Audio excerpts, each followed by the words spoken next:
ధనుర్మాసంలో ఆచరించే పూజలు, ఉపవాసాలు, వ్రతాలు సకల శుభాలను కలుగజేస్తాయంటారు. వసంత హేమంతాలతో ప్రకృతి పరవశిస్తూ పరమాత్మ కైమోడ్పులర్పించే కాలమిది. ధనుర్మాసాన్ని కోదండ మాసం, చాపమాసం అని కూడా వ్యవహరిస్తారు. శ్రీ మహావిష్ణువు అలంకారాల్లో కౌస్తుభమని విశేషమైనట్లు ఇతర మాసాల్లో ఇదో శిరోభూషణమని భారతంలో భీష్మాచార్యుడు నిర్వచించాడు. పురాణాలను అనుసరించి పార్వతీదేవి శివుని కోసం చేసిన తపస్సు ఫలించి వారి కళ్యాణం జరిగింది. ధనుర్మాసంలోనే శ్రీకృష్ణుని వివాహము చేసుకోవాలనుకున్న రుక్మిణీదేవి నారద మునిని ఆశ్రయించి ఆయన సూచన మేరకు కాత్యాయని వ్రతం చేసింది. ఈ మాసంలోనే శ్రీరంగనాథుని భక్తురాల ఆండాలుగా పూజలు అందుకునే గోదాదేవి రోజుకొక భక్తి గీతం పాడుతూ చివరి రోజున స్వామిలో ఐక్యమైంది కూడా ఈ దివ్య మాసంలోనే. వైష్ణవులు నెల రోజుల పాటు ధనుర్మాస వ్రతాన్ని ఆచరిస్తారు. విష్ణుమూర్తి కథలు వినటం, విష్ణు సహస్రనామాల పారాయణం, విష్ణు అలంకార సందర్శనం, తిరుప్పావై పఠనంతో తరిస్తారు. పరమశివుని భక్తులు కూడా ఈ మాసం పవిత్రమైనదే. తిరుప్పావై విష్ణువుని కీర్తిస్తే తిరువెంబావై శివుని కీర్తిస్తుంది. ఈ మాసంలో శివాలయాల్లో తిరువెంబావై, వైష్ణవాలయాల్లో తిరుప్పావై గానం చేస్తారు. వైష్ణవం, శైవం భిన్నం కాదు, రెండు దైవాన్ని చేరుకునే మార్గాలేనని ధనుర్మాసం గుర్తు చేస్తుంది. విష్ణుమూర్తికి అత్యంత ప్రియమైనటువంటి ఈ మాసంలో స్వామిని మధుసూదన నామంతో పూజిస్తారు. వివిధ వ్రతాలు ఆచరిస్తారు. మధుసూదన దేవేశ ధనుర్మాస ఫలప్రద తవ మూర్తి ప్రధానేన మమ సంతు మనోరథ అంటూ ధనుర్మాస పూజా ఫలంగా తమ ధర్మబద్ధమైన అభిష్టాలను తీర్చమని ఆర్తితో ప్రార్థిస్తారు. నియమ నిష్టలతో కూడిన అలాంటి వ్రతాలు, పూజల ఫలితంగా మనలో మానసిక, శారీరక నిగ్రహం ఇనుమడిస్తుందని ఆధ్యాత్మికవేత్తలు వ్యాఖ్యానిస్తారు. ఏటా ధనుర్మాసం శుక్లపక్షంలో వచ్చే ఏకాదశిని వైకుంఠ ఏకాదశి లేదా ముక్కోటి ఏకాదశి పేరుతో వేడుక చేస్తారు.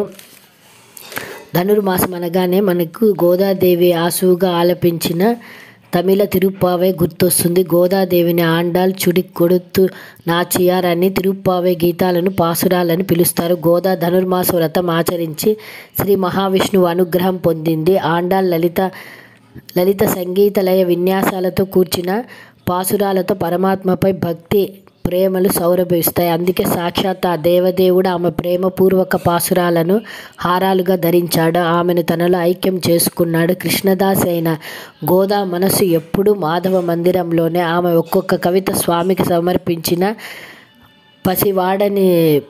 పసివాడని సుమం, ఆయన సన్నిధిలో వెలిగించిన ఆరిపోని దీపం. అందుకే ఆ పరమపావని పాసురాలకి పరవశుడై భావ కవితా చక్రవర్తి దేవులపల్లి కృష్ణశాస్త్రి తిరుప్పావైని సిరినోము పేరుతో అనువదించారు.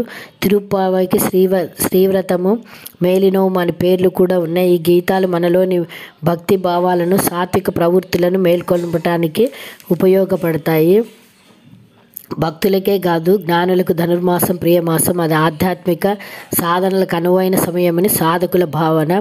యోగశాస్త్రం ప్రకారం ధనువు అంటే వెన్నెముక, దాన్నే మేరువు అంటారు. పారమార్థిక సాధనకు సంకేతం ధనుస్సు. ఈ నెల రోజులు కాస్త ప్రయత్నించిన మనసును ధ్యానంపై ఏకాగ్రం చేయవచ్చని అనుభవజ్ఞులు చెప్తారు. అందుకే వారు తమకు ధ్యాన సాధనే ధనుర్మాస వ్రతం అంటారు. ప్రకృతి పరంగా తామసు గుణంలోకి వెళ్ళే శరీరాన్ని, బుద్ధిని సాత్విక దిశగా మరలించే ఎన్నో భక్తి జ్ఞాన ప్రక్రియలకి ఈ మాసము ఆలవాలము.